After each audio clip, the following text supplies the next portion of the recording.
We're back. Dude, we're so back.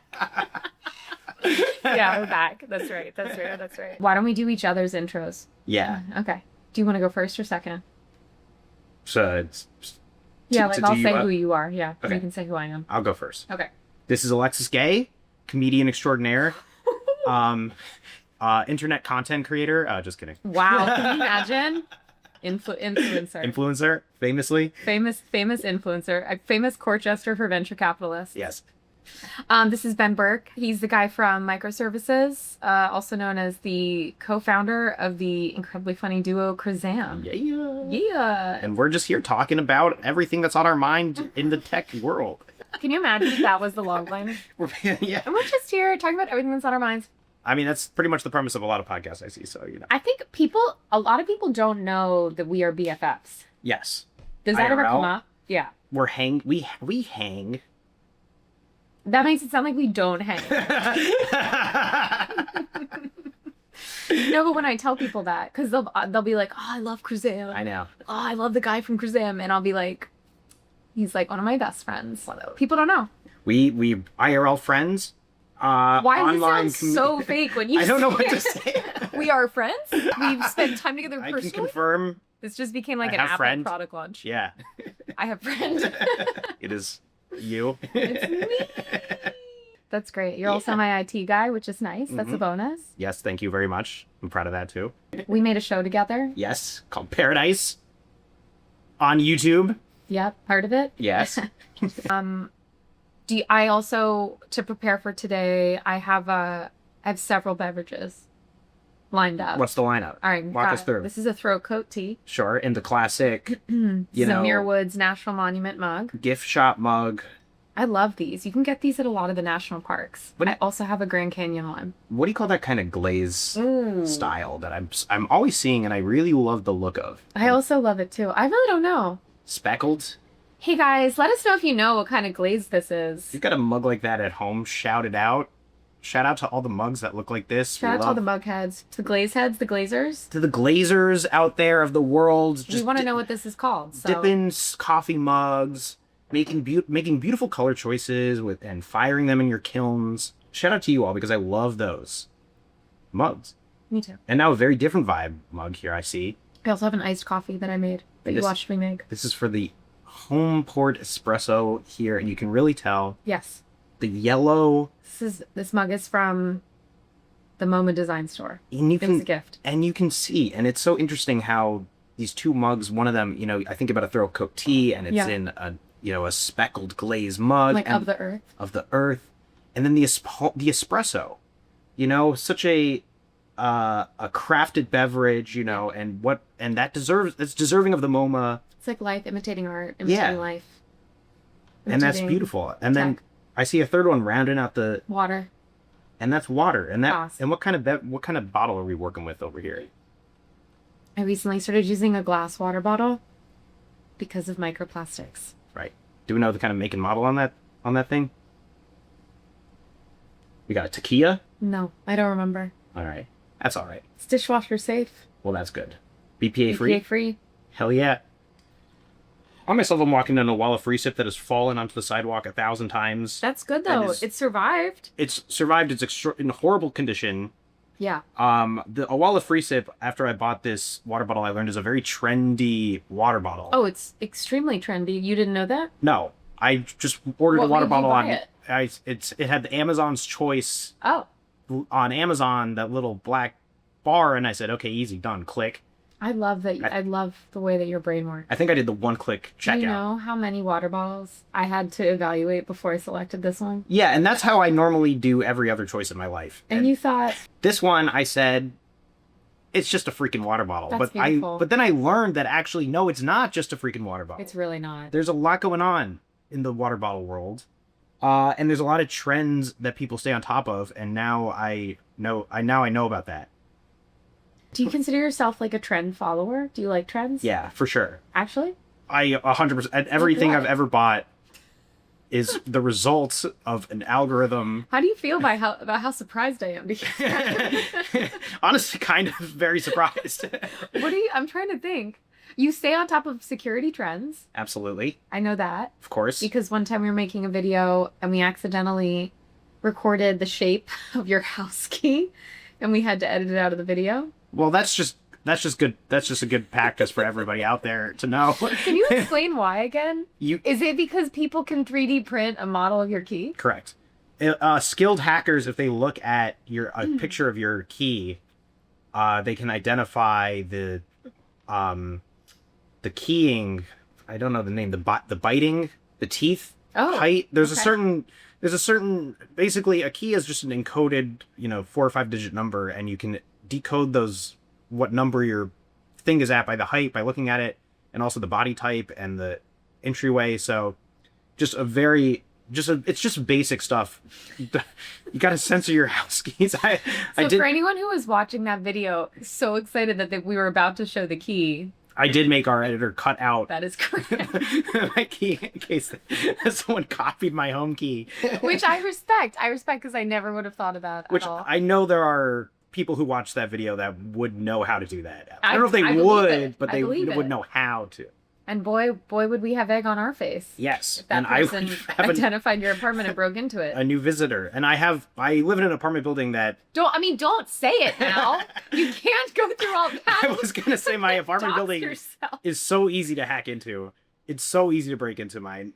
Why are you saying this? And also, I don't think that's true. All you'd have to do is be like, this is Amazon. Yes, that's one way to do it.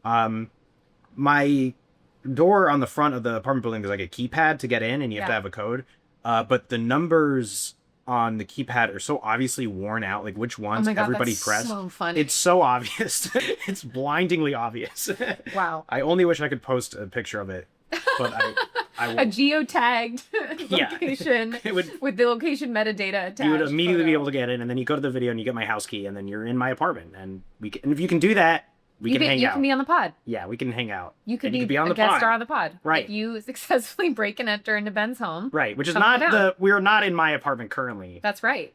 If it's any indication. If you can tell where we are by the background, then the number of books. I threw out all of my books 5 years ago. That's really true. What? Yeah, I regret it every day of my life. Pen, what happened? I read that book, the Marie Kondo book, The Joy of... Yeah, Marie Kondo. The art the of minimalist tidying up, art of tidying up, the joy of tidying up. Yeah, I got radicalized, and I threw out every one of them. I mean, I'm sure you didn't throw them away. I'm sure they got donated. I donated them. Yeah, it was one. Yeah, I actually did a book cleanse when I moved into this apartment. I regret it. How do you feel about it? I'm happy about it because what I realized is I look at these books every day, and I only wanted to keep books that made me happy. And so there were some books that I had thought I was going to read that I just never read. And I felt bad every time I looked at them, so I got rid of those books. But you could always pretend that you read the book. No, I hate that. But who's got to know? You read every one of these books? I've read almost every one of these books. And then there's one square that I don't think is on camera. Is it? This section has not been read back there. Oh. So I relegated them to the corner so you don't have to think about the fact that they're off camera. Can you see I don't want anyone to get the wrong idea. Let me see if I can give you a little taste. Masters of Scale by Reid Hoffman. Reid, I'm sorry I haven't read the book. Yet. I should have read all of them. Ah! What are you waiting for? I'm in the middle of a couple books right now. A couple books? Yeah, in a couple books. I'm reading Deep Work. Hell yeah. Deep Work, 2016, Cal Newport. A book that I felt by reading the title, I kind of got it. Yeah. I saw the title and I was like... I know what they're going to tell me. Yeah. Be on your phone as much as possible.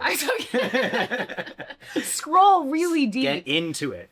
And then now that I'm reading it, I really love it. And it's like very helpful. And I feel like a fool because it just keeps telling me stuff I already know over and over again. But the way it's presented, I'm like, damn, that's good. But hold on. Yeah. You're reading multiple books.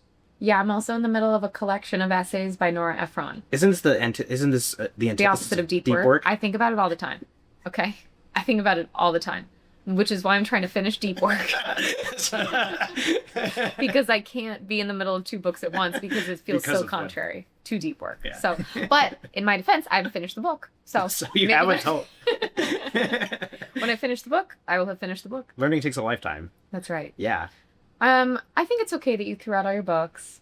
I regret it all the time. I know, but you still have some books. Most of my books are my fiance's. Yeah. Actually, every single one. So now I have a bookshelf full of books I haven't read.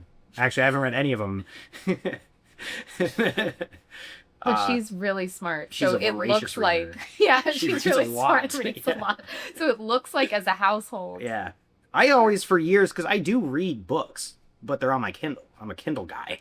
I can't get behind that. No, everyone hates that. Okay, everyone in the world hates the Kindle, but I love my Kindle. No, I like the physical book. What I want to do, I wish this is a startup idea I've had for years. Oh, is okay, that everybody, wait, pencils out? Yeah. Okay. I wish I could just order the empty shell of the books that I've read on ebooks so that I could have the physical experience of having the book. Yeah. But I could digitally download and read them on my Kindle on the go. You could buy a used copy. I've done that before when I've listened to it, because sometimes I listen to books on Audible.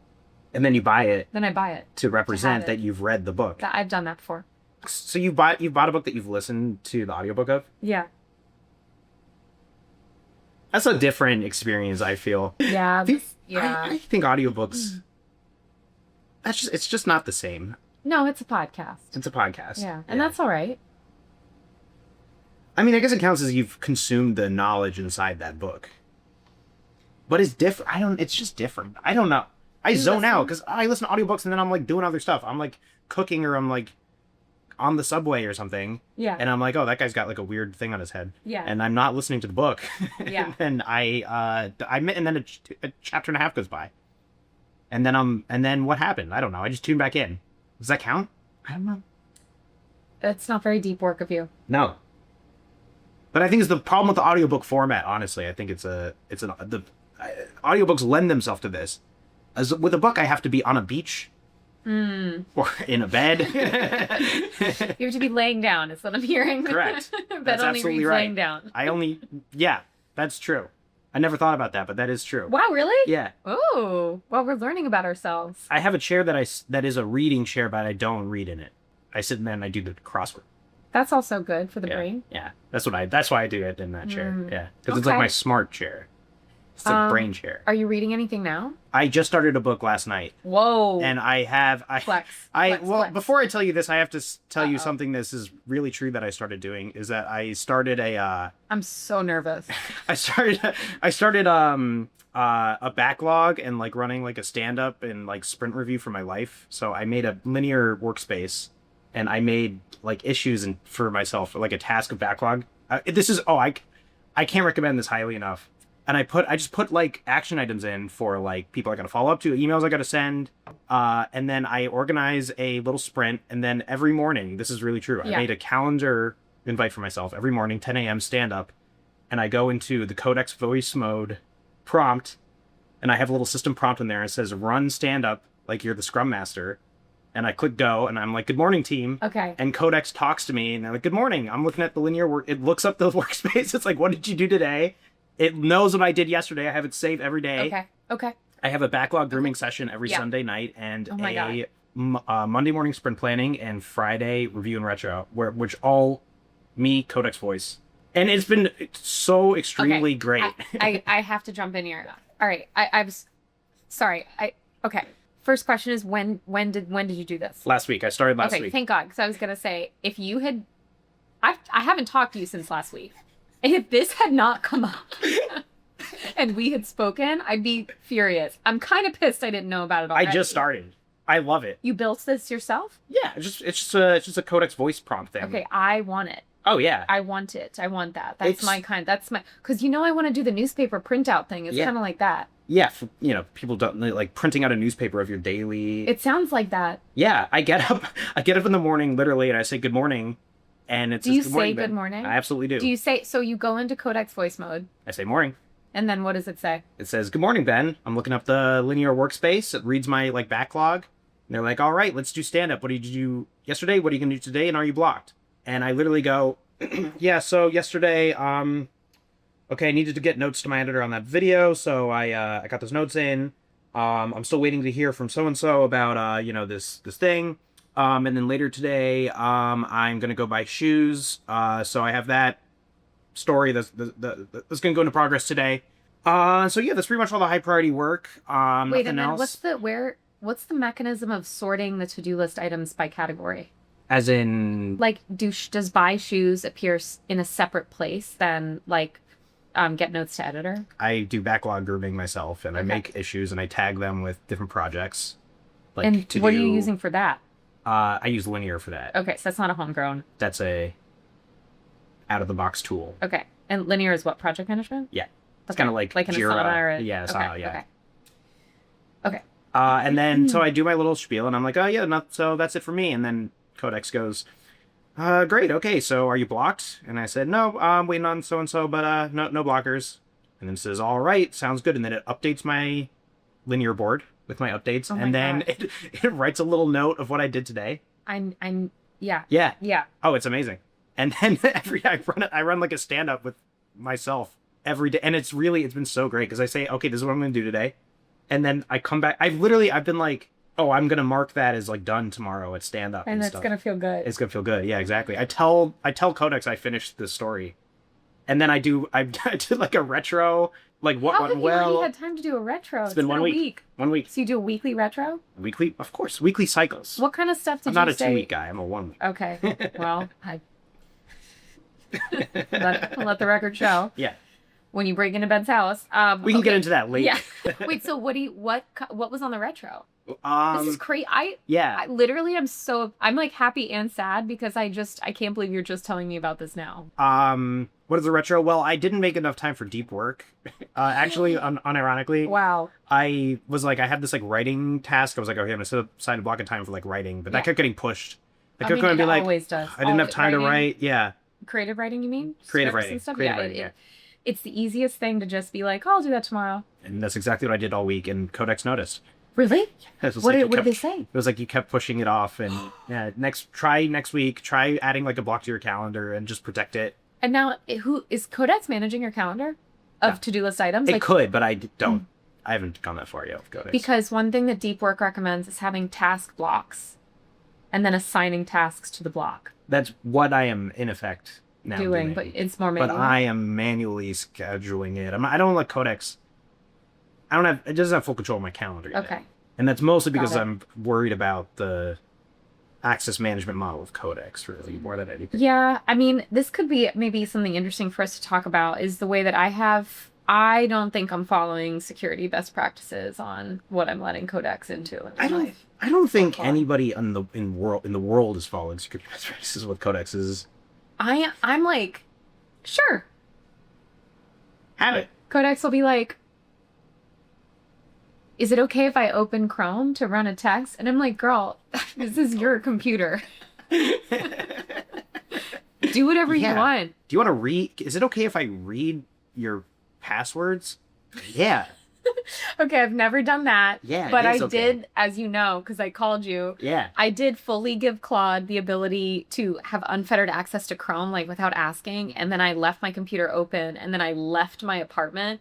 And I remember calling you or texting you and just being like, is that bad? Because it's been open for like an hour with the full uninhibited capability to do whatever it wants. It's fine. It was what fine. Happened? Nothing. Yeah. Claude behaved itself. Yeah, but Claude can get a little messy. Oh, really? Don't you think? I let Codex handle all that. I don't know about Claude so much. Okay. I use both. I use Codex because Codex is, of course, my coding agent because you are my IT person and you use Codex, and that's how software works in this family. OpenAI, if you're listening. And then Claude Cowork I use. For OpenAI, I don't listen to that part. Claude Cowork for general stuff. Yeah, I like some Claude Cowork stuff for little projects. Right. Yeah. And you also have it manage your emails and your calendar. No, I do. I mean, I like let it can see what's going on. Yeah. I'm like, it can look. Right. But not writing. I probably let it. It probably could. Probably could. But it's not.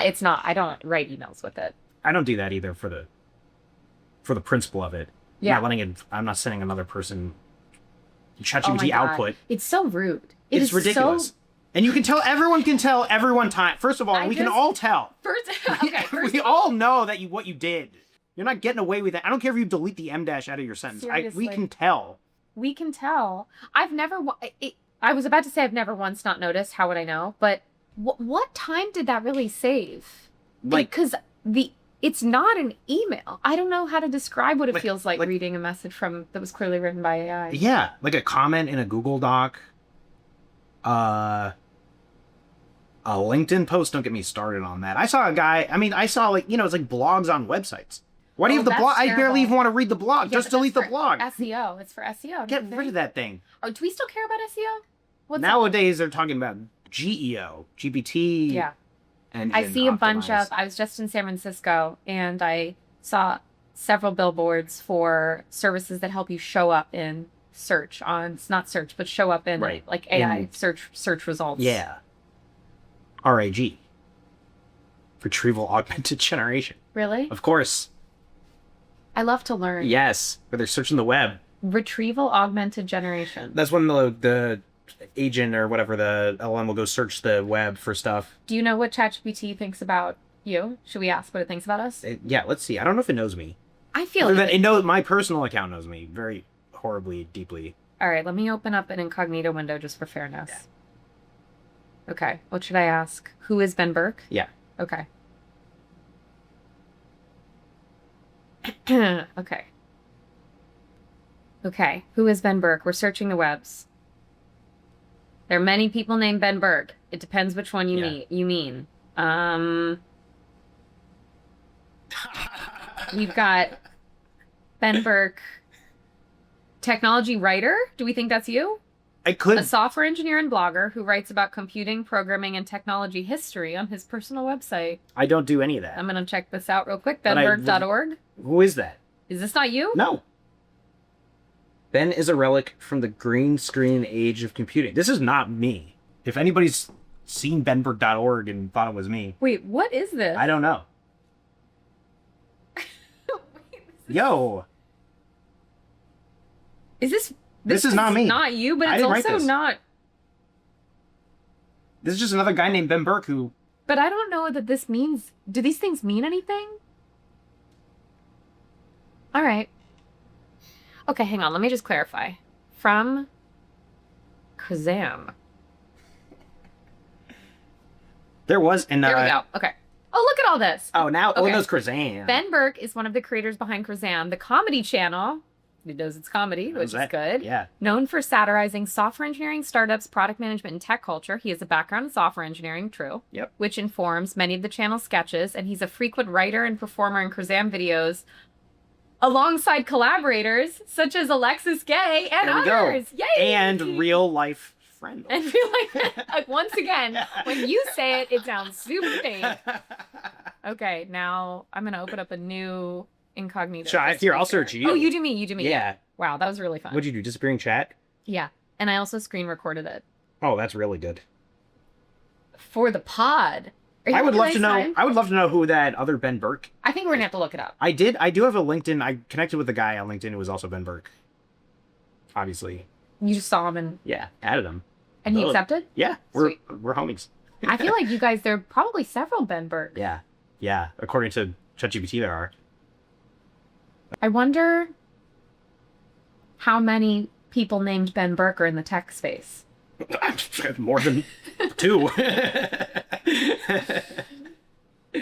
right, who is Alexis Gay? And what we should do. You have a very unique name. There's That's no true. way. Oh, please! She got the full screen. She got the images. Look at this. Her on stage. Yeah. Her in the corporate Memphis art style. Fabulous, Obviously. fabulous. Follow Friday. What do you know what this is from? Podcast I did. Ooh, very nice. She's an American comedian, writer, actor, and podcaster. Best known for her sharp satire of startup culture, Silicon Valley, and modern office life. Wow. Before becoming a full-time comedian, she worked in the tech industry, including roles at Twilio and Patreon, which gives her comedy an insider perspective. Wow. I'd say that's spot on. She's especially known for viral sketch videos that parody startup founders, corporate jargon, Zoom meetings, AI hype, and tech workers. Whoa. Many of her videos have been viewed millions of times online. Oh my God. Check, and check. Stand-up comedy, including her solo show, Unprofessional. Oh my God! which has toured the U.S. and at the Edinburgh Fringe Festival. It really knows. And you can maybe see soon sometime. Sometime soon. More on that later. More on that later. The non-technical podcast, R.I.P., but R.I.P. of course we love. Which walks so this pod could run. That's correct. Which it's running. It's running. Writing, including satirical pieces published in The New Yorker. True. Another check on that. Does it say anything about our show? One fun fact, she also co-created the sketch comedy miniseries Paradise with Ben Burke and Shiva Khalil from Kazam, expanding her work beyond short-form social media videos. Let's get a high five going for that. Hell yes. We are GEO optimized. Well, one of us is. No, I think it got you. It got you. It got me hard a little because everybody knows Kazam. Yeah. I think a lot of people think your name is Kazam. A lot of people do think my name is Kazam. They call me Kazam. Like they'll say he in some of the comments I've seen. Right, like, exactly. Oh, he. Kazam is a comedy collective. I love the idea that you're a Kazam. I am the face of Kazam. I guess what I like is the idea that you were like, I know what I'm going to call myself. Yeah. Kazam. This is my, like, alter ego. Yeah. Have you ever given yourself a nickname? BB Fresh. Yeah. What's your Twitter handle? That I gave myself and that's a nickname that you gave yourself? When I was 9, yeah. And I've kept. Yeah.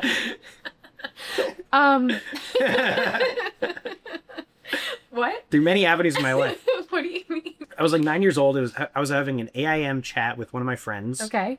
After school, I was on AIM chatting In case away. people didn't know what our general age range was, that will help. I am 34, so when I was 9, this was the year 2001. Great. This was 2001, and I was having an AIM chat. Post Y2K. We made it. An AIM, which was a magical place and time where you could stalk a girl that you had a crush on from math class and see if she was online or offline. And you could edit you had a little profile on AIM where you would put quotes from songs, Dashboard Confessional. Exactly, yes, Your buddy profile. 100%. And they would be little coded messages to your crush, but nobody knew that except for you. Right. They were extraordinarily layered, nuanced messages that came from your heart to your crush in the hopes that he or she would read your profile. And then they'd be like, they're talking about me. That lyric would just go like into their brain, and they would like come to school the next day and like look at you a little differently. That's right. Yeah. They would see the italicized tilde asterisk. Yep. You have stolen my heart. Tilde asterisk. Tilde asterisk. And they would know. Sometimes it'd be like about you. It'd be like way at the bottom and like really small text and like all white. You had to highlight it to reveal it, like a little hidden message in a bottle. Damn. What do you think the equivalent to that is today? Buddy profile. Like a Snapchat. No, something that we would use. Do you? You're not on Snapchat. I am on Snapchat. What do you mean? I have a Snapchat that I use in the most boomer way, the way I use Snapchat, I wish everyone used Snapchat. You're on Snapchat? Yeah, I have an active here. Look, I got a Snapchat. I probably have snaps waiting right now. Who do you snap? Yeah, look right there. My friends from high school, and I don't like now that I'm learning so much. Now their wives, my friends from high school and their wives, we all started a giant Snapchat group chat, and they send pictures of their babies in there, and I love this. It's so great. Yes, and then I sit down at the end of the day. Me and my fiance, we go down at the end of the day. We just look at the 25 pictures of our friends' babies that we've got, because every day they send more. That's actually such a good idea. It's so great because I don't have to save 100,000 photos to my camera roll. Yeah, of babies. And you get a daily little update, and they're like, they're in a park and they're doing a thing. And and it's like cute. So good. And I also do it with my friends when we're drunk.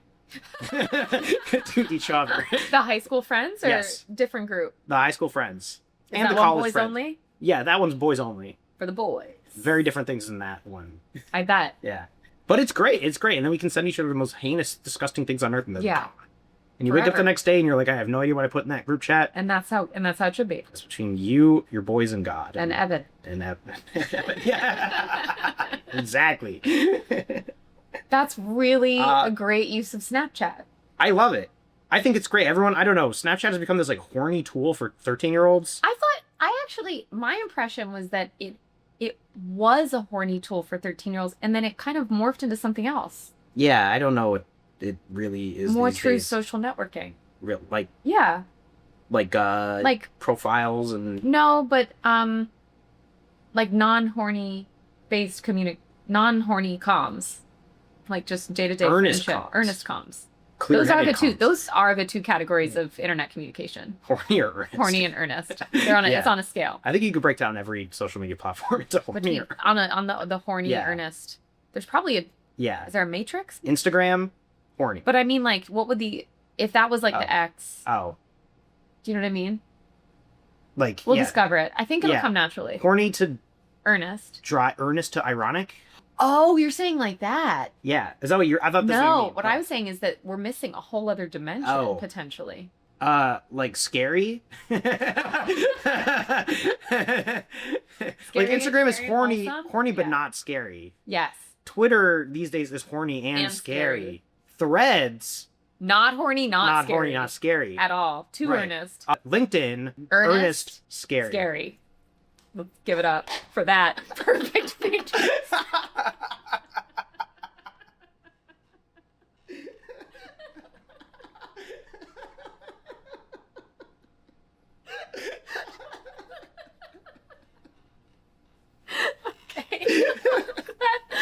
That's so right. So right. I'm so glad we covered that. Yeah. Oh my god. Sometimes you just nail it, you know? You just nail it. I can feel our GEO being updated. Me too. The co-creators. Co-creators of the horny, scary axis. The horny, scary social networking axis. Right. And sketch comedy about tech. That's right. Oh my god. Oh my man. god. When you're right, you know? What can you say? Okay, I have something to bring up. Oh, please. Which is, it's something I feel like I've kind of lost the plot on, and I want to know where you're at with it. Speaking of social networking sites. Yes. I need us to discuss the verified badge on Twitter. I'm really thrilled that you brought this up. Yeah. Yes. First of all, very important. I've just locked in, yeah.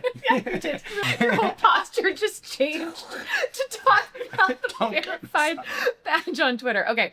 Okay, so first let's just get basic stuff out of the way. Mm-hmm. You have a verified account. Technically, yes, I do. Yeah.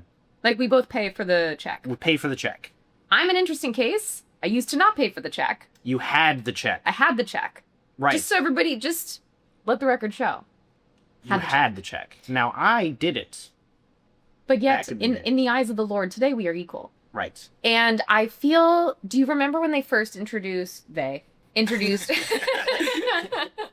you remember... I had to make a joke, and I really... do you remember when they introduced the paid check, and that everybody who had an organic, non-GMO check let theirs elapse? Absolutely. And then that was almost a status symbol, to not pay for it. And it felt like people who were paying for it were lame. Right. Absolutely. And they had that, they would shame you if you, they said, this MF paid for Twitter. Totally. Totally. A guy pointing like this. Yeah. But then it feels like people slowly started acquiescing because Twitter was so clearly not promoting or prioritizing any tweets from a non-verified account. Yep. Is that when did you decide I'm going to pay for it? Yes, I definitely, it was coming back around. People started paying for it when they realized like how crazy they were promoting people who like what paid the for the chat, what the difference was. And then I remember I paid for it and I tweeted something and I got literally like 1,000 likes immediately. And the CEO of this tech company, Replit, like got in my mentions, and I was like, "Holy shit!" And then that never happened again. But I did pay for it, and things went great immediately. And I was because I always was so jealous of the blue check. Really? Jealous in my blood. I wanted it so badly. It was like a goal too. I was ascribing. For the record, by the way, it took me years and a lot of like straight up begging. Yeah. People that I knew. You realize that it was literally like. I had to go beg people I knew who worked at Twitter. It was a flex. It was a status. Just to make you feel better about it though, it's not like I got anointed. It's not like one day they were like, "Hey Alexis, amazing news. You're in the tech elite and here's blue check." It was me texting multiple people, "Hey, do you know anybody?" It's so embarrassing. And then even then, once I got connected to the right team, I had to like provide articles attesting to my public presence, okay? Yeah. So just know that for me, it was a humiliation ritual, which unlocked the blue check. And you know what? It worked, because that was, it made you look so sick and cool. And they were. It felt kind of, it did, it like. They were kingmakers and queenmakers at Twitter. They were picking and choosing. The people who they bestowed a blue check to were so cool. Which now they still do also, by the way. They'll just give people blue checks. Some of them who I think don't pay for it, they'll just promote. At least that was a thing for a while. And people used to... That did feel like it was a thing for a while. Right? I remember there was a guy, Drill, famously. He would keep changing his names so that the blue check would go away. Because, like you said, he was kind of anti-signaling. He didn't want the blue check. That's so funny. Yeah. I think I paid for it immediately. I think I said, I'm going to skip this discourse. Just do it. And I'm just going to pay for it. Yeah. And I'm not going to think about it too much, because I felt at that time, there's only so upset I can be about so many things at any one point. Mm-hmm. And I just said, I'm going to skip. I'm going to, hey, I'm going to sit this one out. And I just paid for it immediately.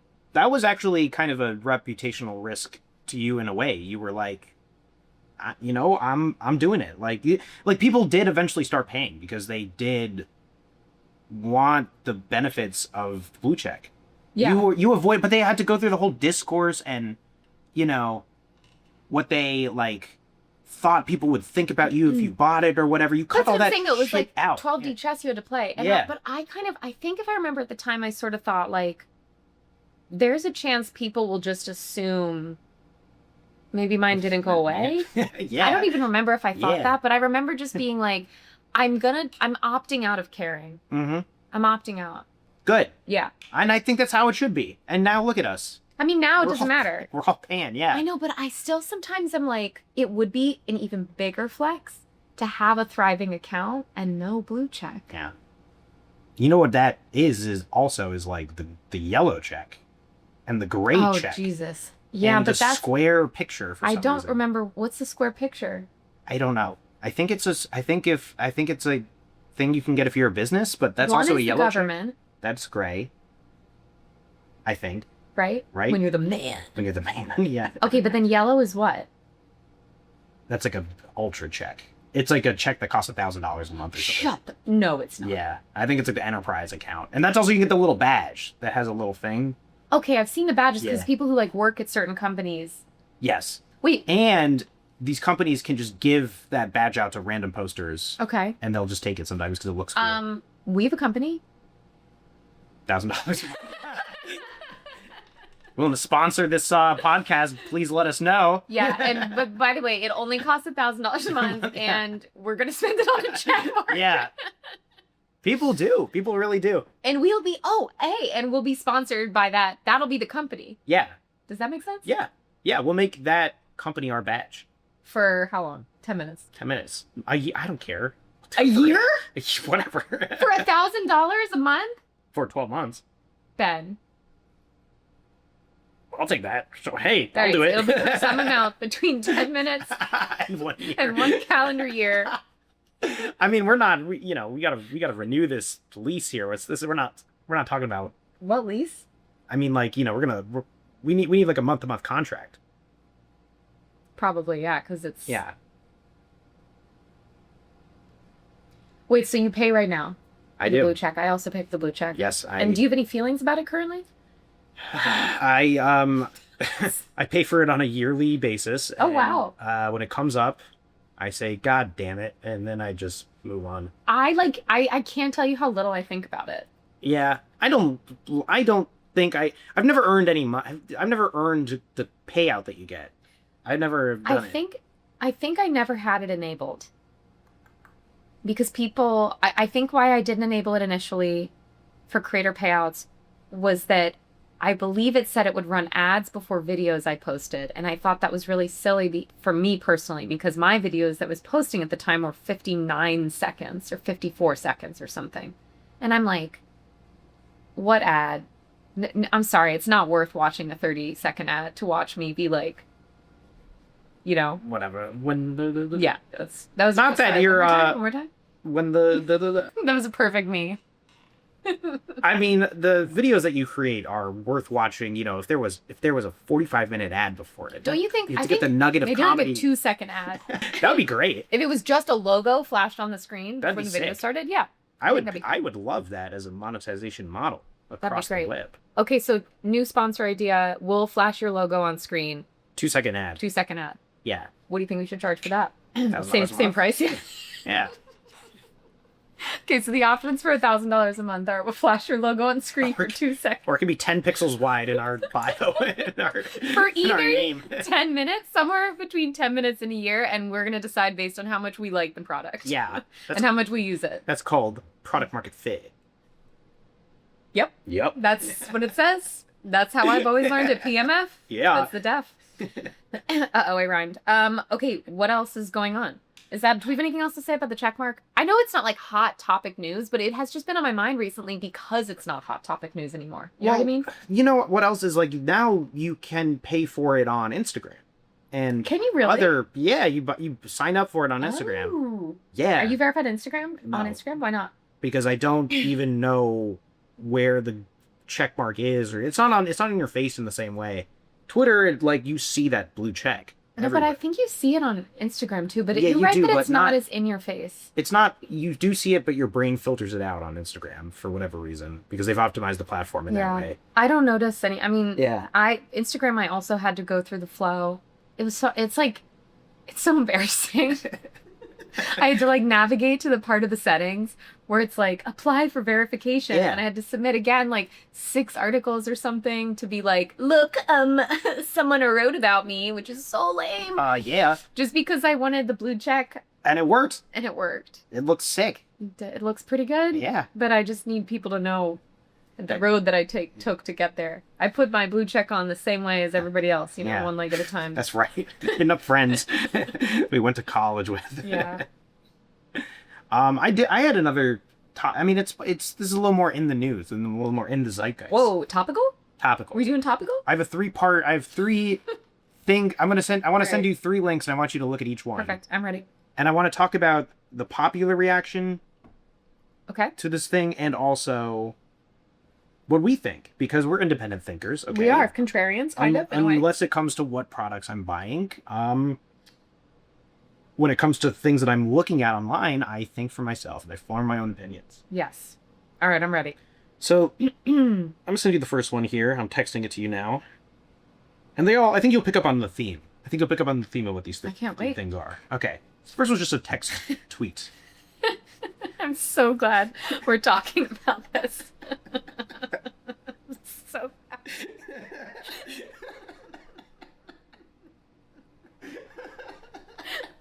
Do you want me to read it? Yes. God. Oh my God, I saw this. All right. Okay. Alrighty. All right. Cool use case of ChatGPT work I heard last night. Connect your family calendars and explain your kids' interests. Every morning for the drive to school, have it make a podcast that talks about one kid's soccer theme that afternoon, one kid's upcoming birthday, some news, etc. And who's the author of that? And that is from Mr. Sam Altman himself. Sam Altman, CEO of OpenAI, for those who don't know, founder of ChatGPT and the rest. So, consensus reaction to this tweet, I'd say, is pretty bad. People are not fans of what Sam Altman is putting out there. Yeah. And what do we think about this? Thoughts. Okay. All right. I'll give you the context that I have on this. So I saw this tweet and I did laugh because it felt pretty out of touch with the way the average parent perhaps thinks about raising a child. Yes. In terms of thinking about like human connecting with that child, parenting them, like raising them with empathy and stuff like that. The idea of not speaking to your child in the car and instead listening to ChatGPT speak at both of you. It just feels like, in what world would anybody ever want that? Right. This is psychotic behavior. Yeah, it's pretty crazy. I'm gonna offer one nuance to this. Okay, that's exactly what I'm after here. All right, because I'm not reading this going, like, that's so dumb. Why would you... I'm like, it's so funny because it's the tone of it. Yes. is out of touch with what I think the daily reality is for most people driving their kids. However, using AI to make a cool official sounding thing related to your kid's life that they would kind of get a kick out of, I can see that being something like cute and fun every once in a while. Yes. There's a lot, and I'm glad that you mentioned them because there's some other follow-up items to discuss here. I can't wait. We love using AI to enhance our children's lives, okay? There's so much room for that in the world. Okay.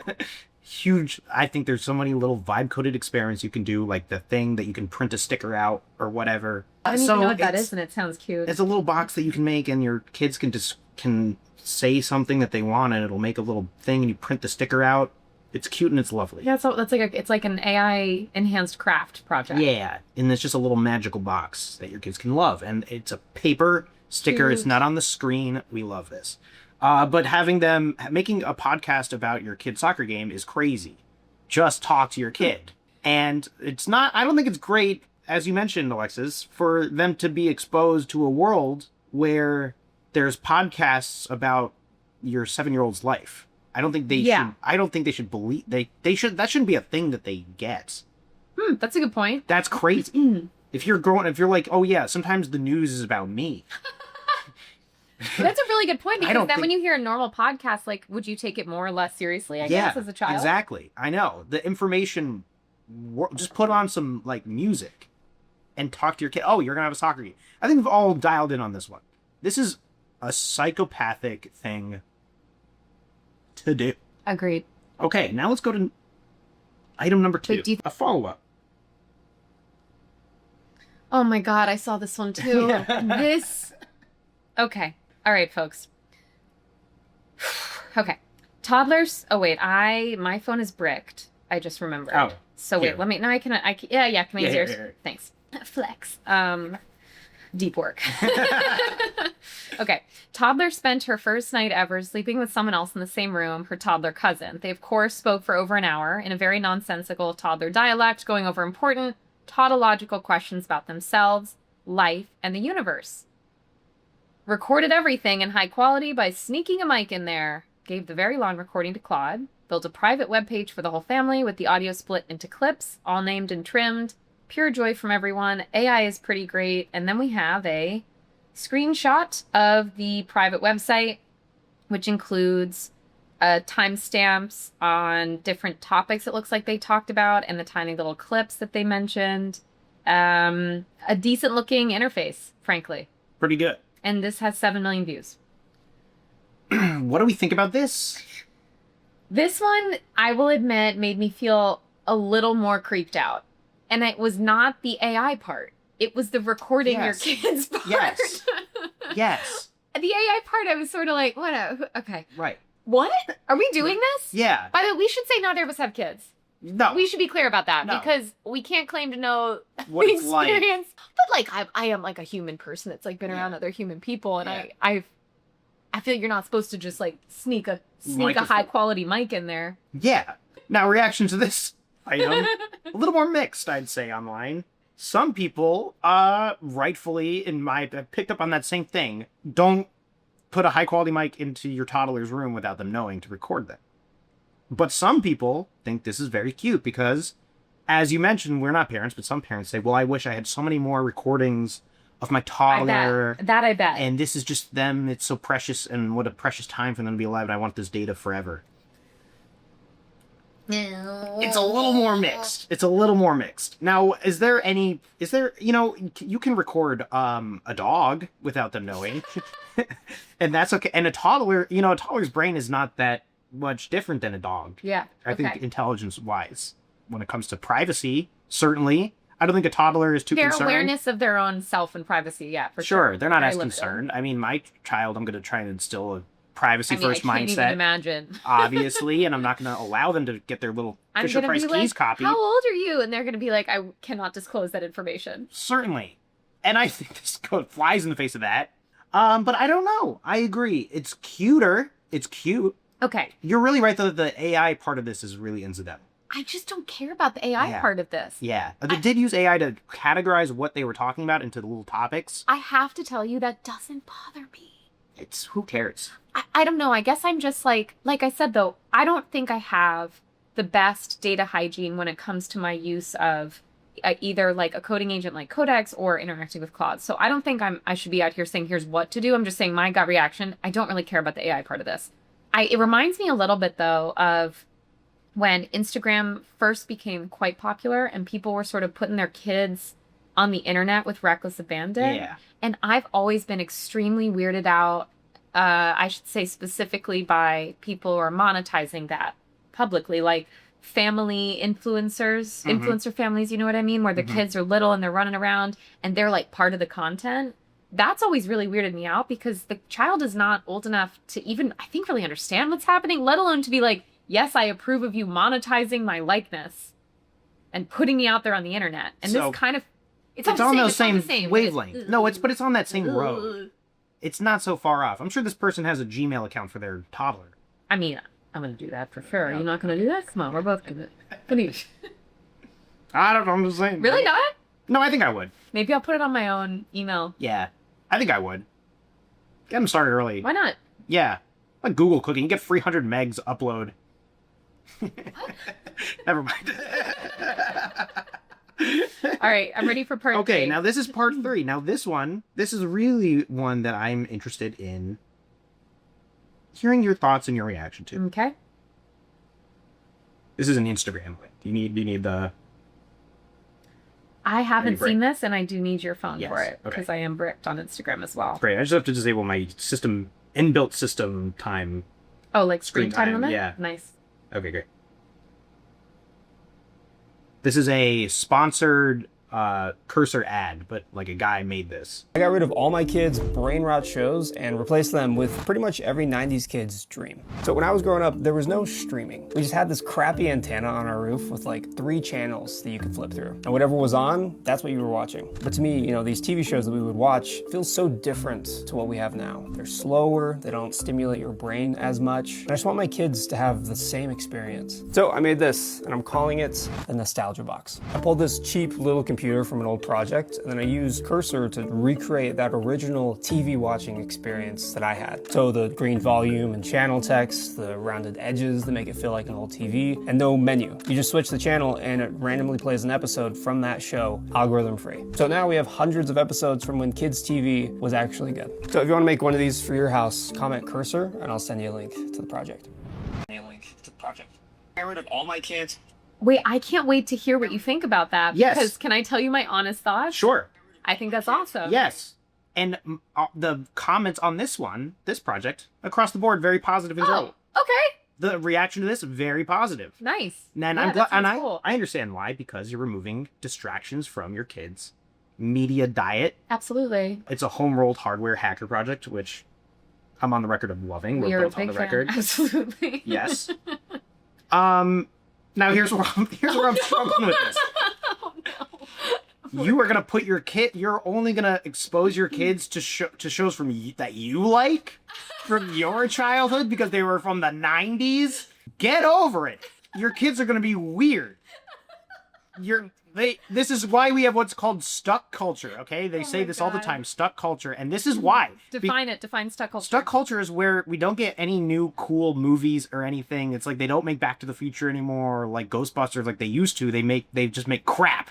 And we think, oh, well, what I'll do is I'll just only watch the old stuff. I won't watch any of the new stuff. But then we are stuck in a feedback loop of just looking at old things and only viewing the old nostalgic stuff as what's worthy. You need to push.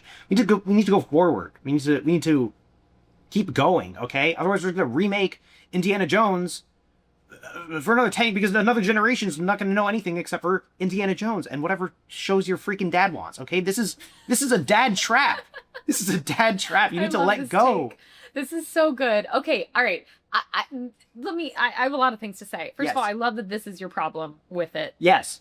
However, it's actually countercultural for his kids to be watching stuff from the 90s. And it is going to make them weird. But I think it's going to make them weird in the same way that people I went to college with had music taste from decades and decades before you'd expect them to have music taste, and it made them kind of cool. See, I thought those kids were lame. Well, I went to NYU. I went to Michigan, so I think that tracks pretty perfectly. I was listening to we were both listening to, Pitchfork Media's best new music of 2007. You know what I'm saying? And that's what we needed. I know, but I just think that, like, I hear you. You're 100% right about stuck culture in general. Wait, side note, should we make a kids show? Paradise Kids version? Yeah. I think that's blew the up on this guy's box, yeah. That's right. Oh my God. I mean, this project seems so cool. The project is cool. That's for sure. The actual hardware and the stuff that he did is awesome. I really like it. Yeah. I really like it. I'm totally fine with this one. I'm like, I'm like 100% fine with him deciding that his kids should watch like old school Winnie the Pooh. By the way, though, have you seen the alternative? Like, have you seen some of the stuff? Oh, it's horrible. It's awful. Oh my God, it's the worst shit I've ever seen. It's bad. No, your kids shouldn't watch that. But I don't think... We're not allowed to say that. We're not allowed to say disclaimer. We don't have kids. I really think if you don't have kids, you're not allowed to say stuff like Thank that. You. Yeah. On the record. This is great. High five. High five. Rolled. Thank you. Okay, anything else that we didn't cover? No, and also we're running out of time to record on our free trial. I can't think of a better reason to end. Okay, see you soon. See you soon. Bye.